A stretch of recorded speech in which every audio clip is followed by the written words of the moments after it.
on the subject for just a short time on broken cisterns. Israel had done two great evils, God said. They had turned from Him, the fountain of life, and had hewed themselves cisterns to drink out of. Now, that's something, the reason I thought of this text was because that it would run parallel to what I was saying this morning of the hour that we're living and the cause that we are struggling for. And we look at Israel as example that what God was, He always has to remain the same. And there's only one thing that God ever did honor, that was His way that He provided for the people. And when they got out of that way, then God was dishonored, and God made the people suffer for getting away from what He had told them to do, no matter what it was. He even gave them a law: touch not, handle not, taste not. Just not because of the evil of doing it, but the evil of disobeying what He said do. And there's always cannot be a law without a punishment for law, because if there's no punishment, then law is not much to it, unless it has a penalty, the law. Now, we find what they did in that day seems to parallel what we are doing today, what the church people are doing.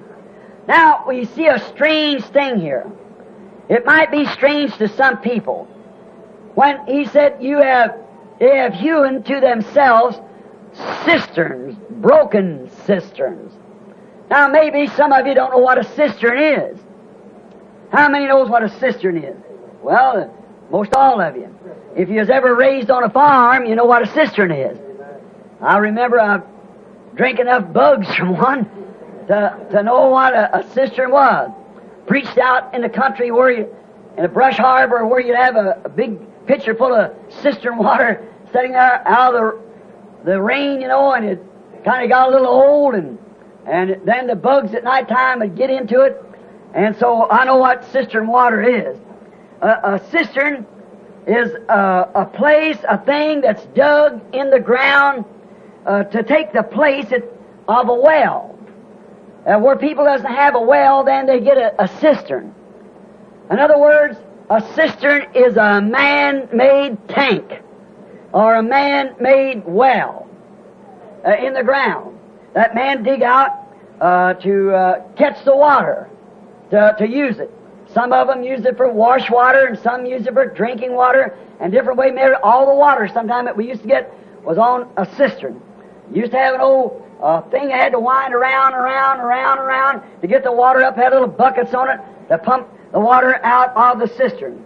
Well, we notice one thing about a cistern. It's different from a well. Now, a cistern will get empty. The cistern cannot fill itself. It's not reliable. You can't rely upon a cistern. It has to rely and depend upon the rains that fall in the summer or in the winter, whatever it is, usually in the winter time. When the snow and rain comes, then it runs the water off into the cistern, and if it doesn't get that water, then you don't have any water. It's all dries up. And it can't refill itself. The old cistern cannot refill itself. It gets its filling from the rains that falls. And I want you to notice another thing about a cistern. Usually, you find, or the way it was at our place, the cistern, usually the barn's about twice the size of the house, and they usually run the water off the barn to the cistern. I remember that old cistern well out there when the drain pipes rush it off the barn. It fills from the barn, so then the water is carried from the roof of the barn, where all the animals stepping around through the stable yard, and all the filth of the barnyard settles on top of the barn in dry times, and then the water comes and washes it all down off the roof into a trough.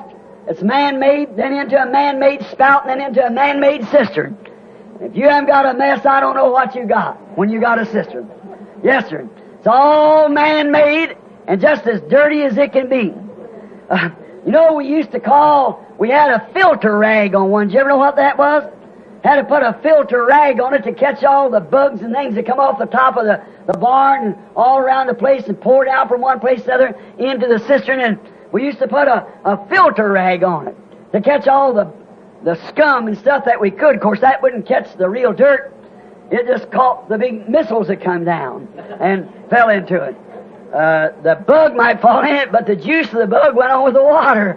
So you really had a mess when you had an old dirty cistern. In a few days, you let that water stand there, and it becomes stagnated. You let the water stand in the cistern, it becomes stagnated. And it gets full of frogs and lizards and snakes, and we used to call it wiggle tails. Little bitty, I don't know where they're not a parasite, they're I don't know what you call them, but some little thing gets in the water that we called it wiggle tails. You know what it is. How many knows what I'm talking about? Well, sure, all you country folks know. Gets it all full of stagnation. And then these lovers of stagnation comes with it.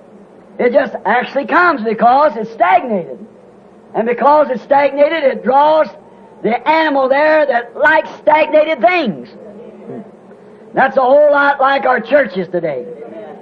I think that we have left one of the great sins that the church has done today, just like Israel then. It left Him, the fountain of living water, and has hewed themselves out man-made cisterns.